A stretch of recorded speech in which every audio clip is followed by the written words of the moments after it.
طبعا سيمينار فيرانجي قالك باشن و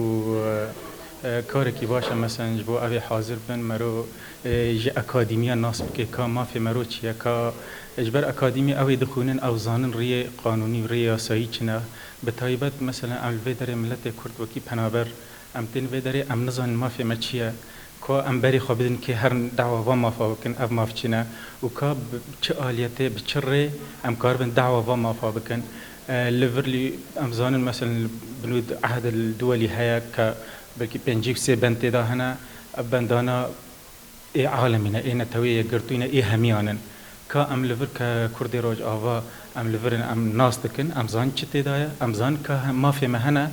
لفي داري دناف وما فادا وقتات تشي بيچيان نتويه قرطي تشتك ترى هبه تزانبي ما في هو دعو بكي بلغاك ترى هبه انه افتا بلغا اوي تنا بندي تنا واز انا دعوه في حقيقتكم وشغله وصدى بهتر به وتأثيره بهتر به وتبقوتك الدعوة بكيها وخاصة البيشير راجعاندنا به جاء أفتشتانا خاصة أف إنساني أم نظام تدي ملت إمام ملت كي بنابرة وبكاري